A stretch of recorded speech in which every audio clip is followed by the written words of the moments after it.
Self-reliance and independence. The Prepper Broadcasting Network.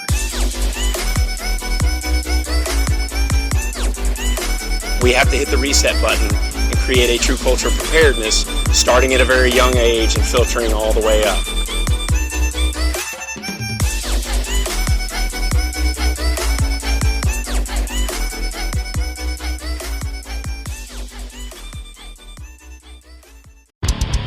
Welcome to the Gunmetal Armory. Here's your host, Dane D. What's up, everybody? This is Dane from the Gunmetal Armory. Tonight I kept trying to go live, and for whatever reason, it would not let me go live. It just kept giving me the same error message saying that an error occurred while I was trying to record. Not too sure what that means, but that's okay. I'm okay with that. I can live with that. I will just record it like I'm doing now. And then upload it for you guys to hear. I texted my fellow hosts and let them know what was going on. Right now we're having some monsoons in the area of Arizona that I'm at. And our house, I have found 3 leaks. And any of you preppers out there that know what that's like, I'm sure you can sympathize with me and with what we are going through. So, I found one at a window. I found one at a, at a skylight. And I found one at a, exhaust fan in the bathroom. It's looking like, it's highly likely that I'll probably just need to get some Flex Seal or something like that. It's funny to joke about, but it's definitely true. So, we shall see how that goes and go from there. Well, anyways, that may have sounded really weird to you guys because I paused it and just started back up again. But I found a 4th leak. Hooray! Man, the life of owning your own home, I swear. Just making very difficult. So, as a homeowner, things can be rather difficult, but the one thing I always try to keep in mind is that most things can be fixed. For example, when we first got this place, we had some areas that we had to fix right away that were very, very troublesome. And we did fix them, and now we don't have to deal with those anymore for a while. And, coming up, we're going to fix the other things that need to be fixed. And later on, I'm sure there'll be other things that we need to fix, and on and on and on it will go. So, but for now, we have a few things that we need to focus on. I want to let you guys know also, I don't remember if I told you guys this or not, but tonight was only going to be about a half hour because I have a lot of work to do. And of course, my fellow preppers are making jokes about getting Flex Seal, the stuff you see all the commercials with that can seal up water and things like that. And you can put a screen door in a what do they call it? A screen door in a submarine and all that funny stuff. So, that's one of those silly jokes that everybody likes to tell. But all that kidding aside, there is a really good chance that I am going to go get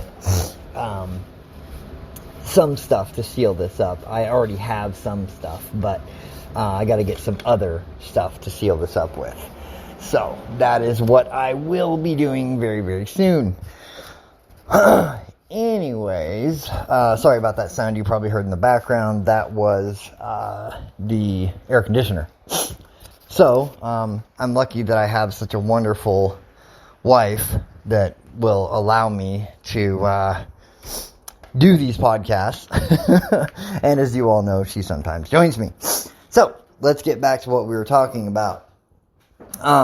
Tonight, like I said, we're only going to do about a half hour. We're going to talk about some various different stuff, but mainly we're going to talk about lying and how you can tell if someone is lying to you. Okay? So there are multiple different behavioral tics that you can pick up on when you finally, think someone is lying to you. There are multiple behavioral tics you can pick up on. So I'm going to go over those behavioral tics and those behaviors, I guess, behavioral tics, behaviors, whatever you want to call it, that you can look out for when you are dealing with someone you might think is lying to you. Okay? Let's see here. Yeah, I think I could just go right into it. I don't see any reason why not. I was going to talk about some other stuff, but like I said, I've got a lot of work to do around here, so don't really have time to be messing around with that right now. Let's see here. Yeah. Okay. So, let's talk about lies and what we know to be lying. So if we break down what a lie is, we all know what a lie is. A lie is, basically stretching the truth or not telling the truth, flat out, not telling the truth, okay? That is the best definition of a lie, okay? Everyone out there has told a lie, okay? Everyone out there knows what a lie is. Because, well, frankly, we've all told them, right? So, when each of us gets lied to, we do have a specific feeling, a specific way that it makes us feel. But we also, when we tell lies, there is a specific chemical reaction that happens to us as well, okay? Every person has that same type of chemical reaction and that same feeling when they lie to someone. Everybody has it. Well, I mean, not everybody. There are some people out there that can lie without a problem. They can continue to lie and it will not faze them. They will just lie. Generally, those people have some sort of a mental disorder, or they've been trained to do it. They've been trained by some sort of a government agency or something like that to be able to lie effectively and minimize the appearance of the physiological aspects of lying. Okay, so what I'm going to do first is I'm going to tell you guys a little bit about these cues, these behavioral cues that will tell you if someone is lying. Okay, one of the first ones is a behavioral pause or delay. Now, a lot of you guys may have noticed something like this before, or maybe you may not have, okay? But let me go ahead and give you an example, okay? You ask a person a question, and you initially get no response, okay? After a short period of time, the person responds to you. They begin to respond to you, okay? How long does that delay have to be before it means something? That's a question you need to ask yourself. How long does that delay need to be before you start to pick up on it and go, this isn't right? How long would it be before you would consider it to be something that would indicate deception to you? All right? Now, there is science that tells you that it depends. All right? Let's look at an example. If you ask one of your friends, where were you 5 years ago on this exact date at this exact time? They're probably going to stop and think about it. If they're serious, they're going to stop and they're going to think and they're going to try to figure it out and try to tell you, oh, I was wherever, but it's going to take some time for them to think about where they were, what was going on, a whole bunch of stuff, right? I mean, who out there right now listening to this can remember where they were 5 years ago at this exact moment? I know I can't. I'm 100% sure I can't. Now, that doesn't necessarily mean that person is lying, okay? It just means that they can't recall with perfect clarity where they were 5 years ago, 7 years ago, 10 years ago on today's date, at today's exact time, okay?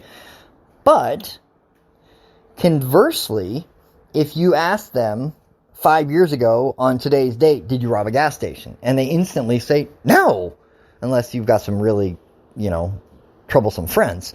You might, I don't know. But they're probably not going to say, yeah, I did. I robbed a gas station on this day, So that is a pretty decent indicator. It's a pretty decent exercise to drive home the point that the delay needs to be considered in the context of what's being asked, okay? The context of what's being asked is important to the behavioral pause, the behavioral delay, okay? That makes a difference. The next thing is, this is a pretty big one. You guys may have seen this one too. Hiding the eyes or hiding the mouth. You ever seen a little kid cover up their mouth when they're lying? This is pretty common, guys. A deceptive person will often hide their eyes or their mouth when they're being untruthful. There is a natural tendency to want to cover a lie. So, if this person's hand goes in front of their mouth while they're responding to a question, then that is something significant. Similarly, there is a natural inclination to shield oneself from the reaction of those who are being lied to, hence covering the eyes. If a person shields their eyes while they are responding to a question, what the person might be indicating, at least on a subconscious level, is that they can't bear to see the reaction to the lie that they are telling that person in front of them. This type of shielding may be accompanied with other behavioral tics as well, or it may be accomplished by the hand, or even more so, it may be simply done by closing the person's eyes. Now, we're not talking about blinking. That doesn't indicate that, okay? What we're talking about is if the person closes their eyes while they're responding to a question that does not require reflection to answer. Most lie detectors, most people who are trained in detecting lies, they would consider that a means of hiding their eyes and likely a deceptive indicator. Okay? Another one is a verbal and nonverbal disconnect. I know a lot of you out there have seen this before. How many of you people have ever asked someone a question and their mouth said yes, but their head shook no? Think about that one, okay? Or conversely, their head shook or their head nodded yes, but their mouth said no. I know me personally, I've seen that quite a bit. Okay? So, that is a potential behavioral deception indicator. Alright? But, or however, that doesn't necessarily mean that that person is lying, okay? There are a couple of caveats associated with that indicator, okay?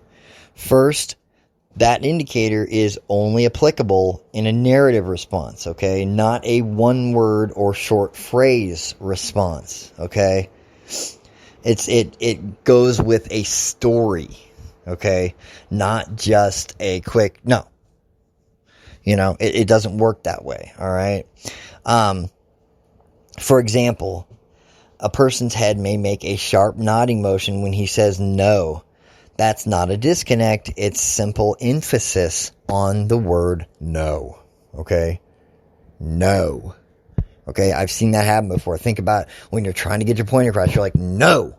And you move your head downward. Like, no. Okay? Think about that. Second, it's important to keep in mind that in some cultures, a nodding motion does not mean yes. A side-to-side head motion also does not mean no. There are some cultures where that does not compute. Okay? So you also have to keep in mind the culture that you are in, which obviously is not something that most of us are going to worry about. I doubt that we're, going to have to face that anytime soon, but it is worth noting, okay? It is definitely worth noting, okay?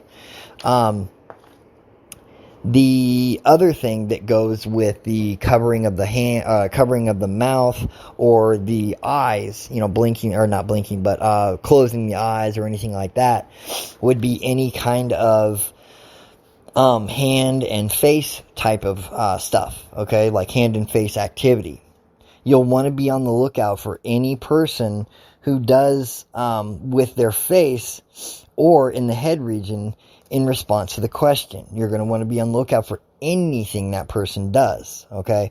That will sometimes take the form of biting or licking their lips, pulling on their lips or their ears, and the reason for this allegedly goes back to science. It's basically just science, okay?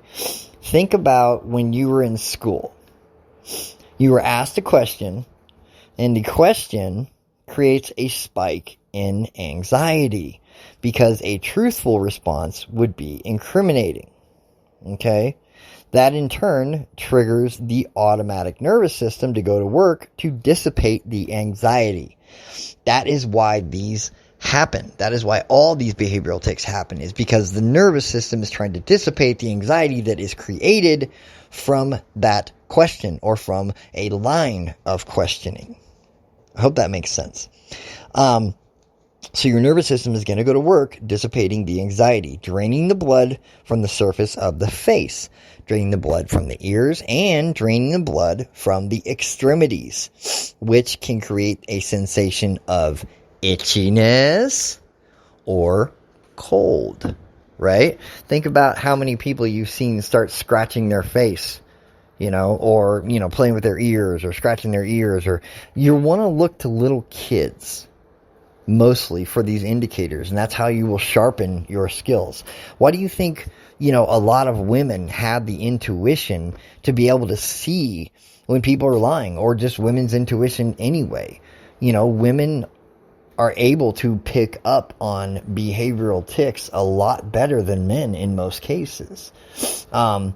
It's not because, women are the moms and dads are the, breadwinners or anything like that. It's just that, I just think that women are a little bit more perceptive when it comes to those things than men are.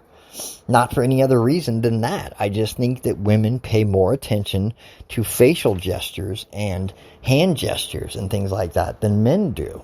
Men have to try to do it. Not all men. This doesn't hold true for everybody. It never will. But in general, that's something that I've seen happen. At least, in my experience. So, it says, without a person even realizing it, his hands are going to be drawn to those areas. And there is a wringing or rubbing of hands. Okay? That, again, with the cold or the itchiness or anything like that, that can be another deceptive indicator. That can be another thing that will tell you something isn't right here. All right? Another thing that you can look for are called micro expressions. I don't know if you guys have ever heard of these before, but they're called micro expressions. Micro expressions are facial expressions that last for a fraction of a second. They can actually tell you when someone is lying to you. So if you can pay attention and catch those micro expressions, You should be able to tell when someone is lying to you, or at least have a behavioral indicator there to tell you something's not right in Denmark. That is something that you can use to take a look at those things. All right? Now, the microexpressions will either contrast or match what they're trying to tell you. A good example is a person may speak very confidently, but when they stop talking, both corners of their mouth might quickly make a frown. They may frown really quickly. This can indicate that deep down, this person is lying to you and they doubt themselves. They doubt that you're going to believe their story. And they know that their story doesn't freaking line up. All right? And their facial expression won't align with their story either. If that makes sense. Now, on the other side, if someone has just lied to you and they think that you believe them, they think that you actually believe the BS that they're selling, they may smirk just for a second. They may, pull off a quick corner of the mouth, one side, quick smirk, or both sides of the mouth, quick smile. All right. Now, this isn't always going to be a behavioral indicator because some people just have tics. Okay. It could very well be just something like that. Another thing they may do is let out a very small chuckle, a small laugh, a small, Again, however, this doesn't necessarily mean that person's lying to you. I have a friend who laughs after like every third sentence. He'll say a couple of things and he'll go, it doesn't mean he's lying. It's just a tic that he has. It's just something that he does. Okay? So there is actually a clinical term for the laugh or the smile that is done when someone is lying to you and they think they're getting away with it. It's actually called the duper's delight. Okay? And basically this is the liar rewarding themselves for basically making you believe their lie and making you believe what they think is a really good one. Okay? You really want to see all this stuff. If you want to get a good idea of this stuff, go back and watch politicians give speeches. We all know these people are full of all the poo. Okay? Look at people like Pelosi. Look at the current jackass that's in there. Look at anybody that's currently in that house right now. Okay? Most of these people are liars. All right? Why do you think so many of them drink? So they can suppress these reflexes that their body is trying to do. All right. Moving on. Another thing that someone will do when they're nervous or when they're lying is they will continue to look at the nearest exit. How many of you out there have been talking to someone and the whole time they're talking with you, their eyes keep darting over to that exit. They keep looking. And you start to notice, why are they looking over there? And then you look and you notice that's where the exit is. Why do you think most police officers, in fact, pretty much every interrogation room that they have at police stations or, anywhere that has an interrogation room, the person being interrogated is behind a table as far away from the exit as they can get, or at least the police officer or the detective or whoever is in between that person and the door. Basically giving the impression that you have to go through me to get out of here. I have to believe you. I have to let you go. You notice that they never sit on the side that's closest to the door. Interesting thought, right?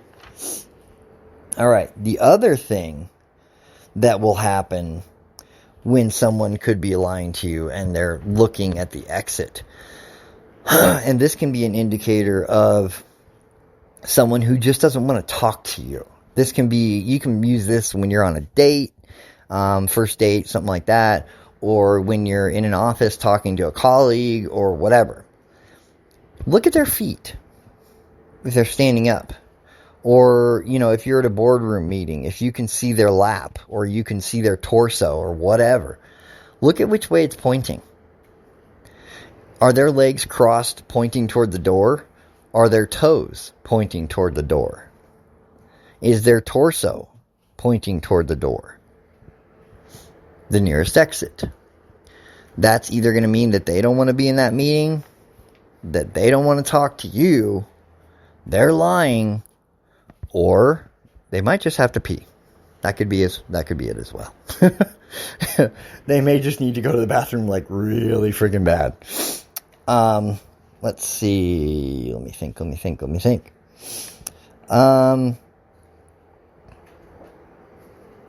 Grooming gestures. Okay.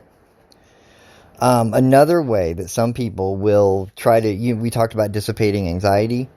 Some people will actually do that through moving around or touching parts of their body or something like that, okay? And sometimes that can be in the form of grooming, okay? Think about how many times you've seen, and this doesn't necessarily mean it's a lie, but anytime you've seen a guy stroking his beard, or twirling his mustache. The guy that ties up the girl, puts her on the train tracks and twirls his mustache, he's evil, right? Anyways, an untruthful woman, she may curl her hair on her finger. Maybe not. That doesn't mean she's lying. She may just have a habit of doing that, okay?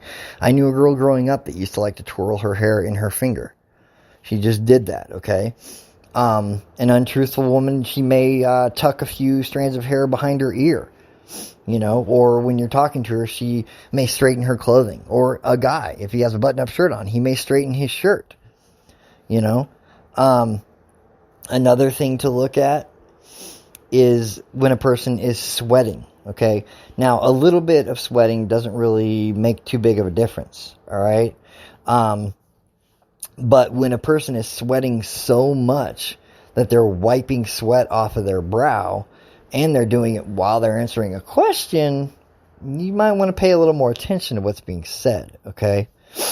Another thing that could be a deceptive behavioral indicator may be tidying up around them. All right? Some people are just OCD, and that's fine. But sometimes people will straighten up. Okay? It's something they can control. They can, stack all the papers exactly right. They can turn all the pencils, in a stack, or they can move their phone around or whatever. You understand what I'm trying to get at? They're going to move their drink a little bit closer to them, so on and so forth. Pay attention to that stuff because it is going to, it's going to tell you something, okay? Another indicator is going to be something along the lines of someone saying the words like, I swear to God, or let me be honest with you, or honestly. You probably hear those words a lot. And I would probably say, maybe 50%, maybe even 80% of the time you hear them, that is honesty. The person may just be used to saying it. I know I've said it many, many times. I'm like, honestly, dude, I don't know the answer to that question. And I really don't. But it's something that I have cultivated in my personal speech pattern. All right? That's something else you need to pay attention to, is the person's personal speech pattern. That's why detectives and, agents and people like that will spend so much time with a suspect or, a person that they want to get to know or whatever, is so they can really start to pick up on those behavioral patterns or those speech patterns. If you've got someone who, let's say before every single sentence, they say, honestly, or they say, to be 100% honest, they start each sentence or every other sentence or whatever with something like that, then that can't really be considered a behavioral indicator, because that's how they talk, right? If a person is tapping their foot nervously throughout the entire time you're talking to them, it doesn't necessarily mean they're lying. It just means that they're nervous. People can be nervous without lying. Think of how many job interviews you've gone to where you were nervous, but you weren't lying. You were just nervous about being at the job interview. That's perfectly acceptable and perfectly normal.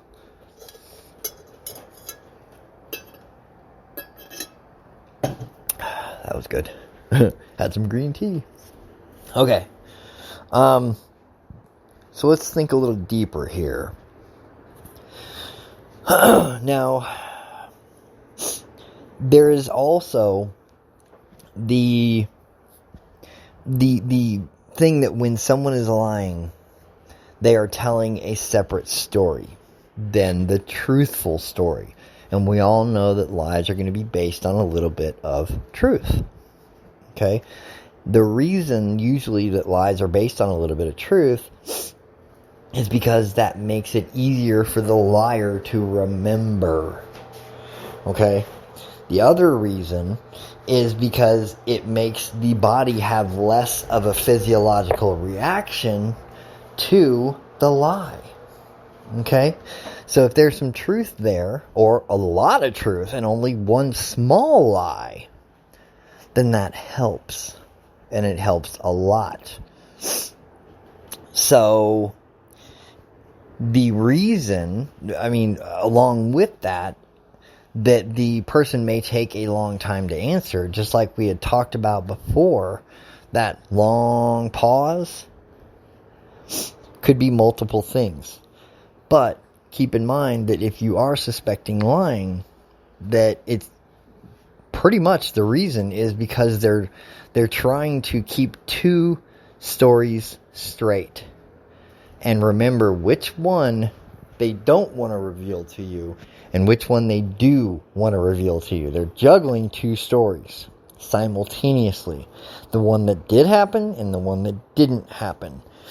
And the reason you're probably going to catch them lying is because juggling two stories like that takes a hell of a lot of concentration. That's why detectives will usually catch you. And keep in mind that they won't always even tell you when they catch you. Alright? You may also find that a liar will take a really long time to answer a question by stretching it out with filler sentences or things like and we've all, heck, I even go I do that in my podcast all the time, and it's just because I'm trying to remember what I'm going to say next. I'm not going to freaking lie to you guys. I think it's important to be real, so that is usually what's happening, is I'm trying to remember what I was going to say next, or I'm looking at my notes. Hey, I ain't perfect, right? Hey, there I go again. So a stammer is another thing that can actually do it. That's something that can cause people to, insert those filler sentences. Okay? Another thing that people will do, and I'm sure a lot of you guys have heard this before, is they will repeat your question back to you. Right? Billy, did you eat those cookies? Mommy, did you ask me if I ate those cookies? Yes, did you eat the cookies? Did I eat the cookies? Let me think. So, that's a pretty good indicator something's not right in Denmark, okay? Let's see. Here I go again, thinking. a liar will often leave themselves out of the story. We've seen that. I mean, all of us have seen that on those crime shows like Homicide Hunter and stuff. They're distancing themselves from the guilt. They're leaving themselves out of the story. They'll use we or they statements instead of I or me. That is a big, big, big one right there. Dodging direct questions or dodging a direct response. So if you have a simple question, something like, what time did you get home? It should be a pretty freaking simple thing to answer. Like, for example, today I got home at 5 o'clock. Well, if a person answers with, what do you mean? I got off work at the same time I usually do. That's when you want to start paying attention. Because something may not be right. Especially if they're repeating your question back to you. That's a biggie, biggie, biggie. Alright? And you may also sense a shift in their voice. Their voice may start to crack a little bit, or they may talk a little bit higher or a little bit lower. I know that, there's funny shows where, you'll see the guy will be like, you lied, your voice got high, your voice got high. Me and the mistress have seen that on TV a few times. I forget the show that said it, but they're like, you're lying, your voice got high. But it can be a behavioral indicator that the person is lying, okay? Let's see. What about when someone starts to use vocabulary that they're not familiar with or don't usually use? For example, what if, I don't know, let's say my wife usually calls my truck my Dodge, and then she starts to refer to it as my truck. Only. She doesn't refer to it as the Dodge anymore. She refers to it as the vehicle or as the truck. You might want to start listening up to that. And if they've never said those words before, that makes a big difference as well. So, another really, really good indicator, and I think we'll probably want to go ahead and stop with this one because it's been past the half hour. The person cannot retell their story. How many times have you seen where a police officer will pull someone over and they'll say the alphabet, right? And then they'll say, all right, now repeat the alphabet back to me backwards. Generally, the cop isn't really expecting the person to be able to spit out the entire alphabet backwards. I mean, there are some people who can, and that's cool. But they're just trying to listen to how they're saying those letters. All right?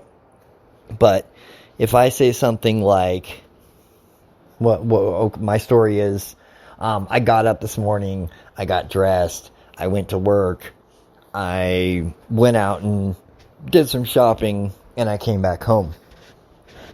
And then my wife says, tell me that story backwards. And I say, I was at home, I got off work, I did some shopping, I got up this morning, I got dressed. It's going to get a little jumbled up. But if you actually did all those things, and it is in the exact order that usually people are creatures of habit. So they're generally going to have the same exact story each day, right? I got up, got dressed, went to work, came home, went to bed, right? Went to bed, came home from work, went to work, got up, got dressed, got up. It's really pretty simple. Right? But if they're trying to tell you a big, long, elaborate story, ask them to say it backwards. Ask them to tell you that story backwards. See if they say the exact same things the exact same way again. It'll probably tell you something pretty interesting. Anyways, alright guys, well, I'm going to stop here and try to upload this. Hopefully it will upload for me. I appreciate you guys listening to me, and I appreciate you guys having some patience with all the technical difficulties I'm having lately. You guys are all awesome. I thank each and every one of my fans out there. You guys are amazing. I thank each and every one of the fans of Prepper Broadcasting Network. Thank you for sticking with us, guys. I hope everyone out there is doing okay. We'll talk to you soon. We'll see you next time as we go deeper inside the interrogation room of the Gun Metal Armory. Good night, everybody. Thank you for joining us. We'll see you next time on the Gun Metal Armory.